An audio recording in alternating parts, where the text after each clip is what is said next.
Hello everyone, আসসালামু আলাইকুম। আপনারা সবাই কেমন আছেন? আপনাদেরকে দেখাবো আজকে চিংড়ি মাছের নুডলস। চিংড়ি মাছের নুডলস রান্না করতে তো অবশ্যই নুডলস লাগবে। এখানে আমি দুই ধরনের নুডলস নিয়েছি। একটা হচ্ছে ম্যাগি নুডলস আর একটা হচ্ছে লম্বা যে নুডলসগুলো থাকে এগুলাকে অর্ধেক করে আমি দিয়ে দিয়েছি। সাথে দিয়েছি গাজর এবং আলু। আলু ছাড়া তো নুডলস অসম্পূর্ণ, আলু এবং গাজর ছাড়া তো নুডলস অসম্পূর্ণই আমার কাছে মনে হয়। এরপরে আমি এগুলাকে একটু ভাপ দিয়ে আধা সিদ্ধ করে আমি এগুলা নামাই ফেলবো। এর মধ্যে আমার এই যে দেখেন নুডলসটা হয়েও গেছে। এখন আমি নামিয়ে ফেলবো। নামিয়ে ফেলার পরে আমি আর বাকি কাজগুলো করে নেব। আমি এর বারবার ঢাকনা দেওয়ার একটাই কারণ হচ্ছে ঢাকনা দিলে মজে যায়, পানি কম দিয়েছি তো এই জন্য। এইদিকে আমি পাইপেন বসিয়ে দিয়েছি। পাইপেনে পর্যাপ্ত পরিমাণ তেল, তারপরে আমি এখানে চিংড়ি মাছগুলো আমি তাড়াতাড়ি দিয়ে দিয়েছি। একটু ভাজি করে নিবে, একটু মচমচা হলে খেতে অনেক মজা লাগে। এই জন্য আমি চিংড়ি মাছটা আগে ভালো করে ভাজি করে নিব। হলুদ হলুদ ভাব হলে তারপরে আমি এর ভিতরে অন্যান্য মশলাটা দিয়ে দিব।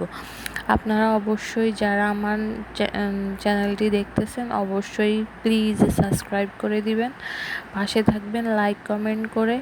আর সাবস্ক্রাইব করে দেওয়ার পরে অবশ্যই প্লিজ আনসাবস্ক্রাইব করে দিবেন না, এটা অনেক পচা লাগে। এরপর আমি এখানে দিয়ে দিলাম একটা ডিমটা আপনারা স্কিপ করতে পারেন, তবে দিলে ভালো হয় আর কি, খেতে মজা লাগে। এরপরে দিলাম লবণ এবং নুডলসের সাথে থাকা মশলাগুলো, যে মশলাগুলো থাকে ওই মশলাগুলো।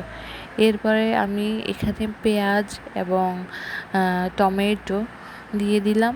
টমেটো দিয়ে দেওয়ার পরে আমি এগুলাকে ভালো করে রান্না করতে থাকবো, ভাজি করতে থাকবো যেন নরম হয়ে যায় একদম।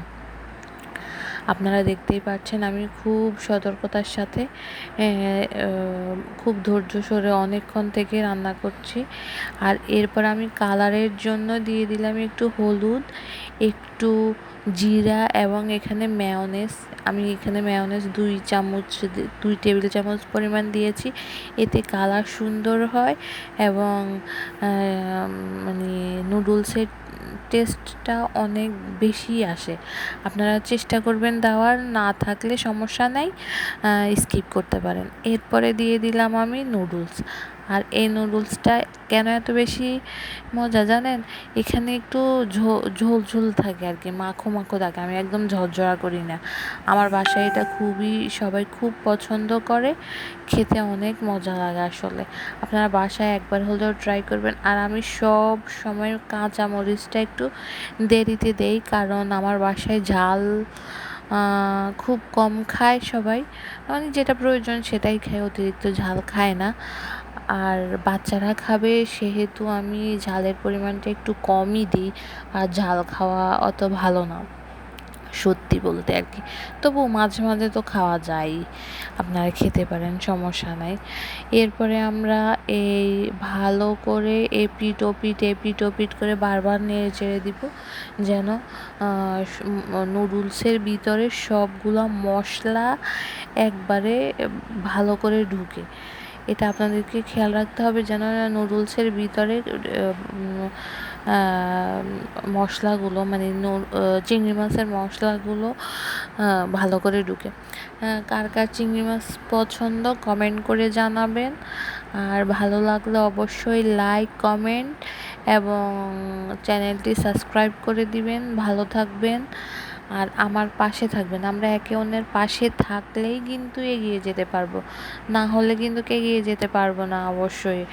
আর এটা অনলাইনে কেউ কাউকে ছাড়া কিন্তু এগিয়ে যেতে পারে না। তাই যে সবাই সবাইকে অবশ্যই সাপোর্ট করবেন, পাশে থাকবেন। আর আমি তো অবশ্যই পাশে থাকবো আপনাদের। আমি সব সময় ইউটিউবেই বেশি থাকি, ইউটিউবে আমার ভালো লাগে। এরপরে নামানোর আগে অবশ্যই ধনিয়াটা দিয়ে দিবেন। আর ধনিয়া ছাড়া তো শীতকালীন এই সবজি সবসময়, এই ধনিয়া কিন্তু সবসময় অনেক ভালো লাগে আমার। ধনিয়ার জিনিসপত্র আমার খুব ভালো লাগে। এরপরে ধনিয়া দেওয়ার পরে আমি ঢাকনাটা দিলাম, এরপরে আবার নেড়ে চেড়ে দিচ্ছি, কারণ ভিতরে ঢোকার জন্য, না হলে ধনিয়াটা উপরেই থাকবে, ভিতরে যাবে না। আর আপনারা দেখেন আমার নুডলসটা কত জুসি হয়েছে। আমার নুডলস সবসময়ই রান্না করতে ভালো লাগে, আর সবাই অনেক পছন্দ করে, বাসার সবাই নুডলসটা অনেক বেশি পছন্দ করে।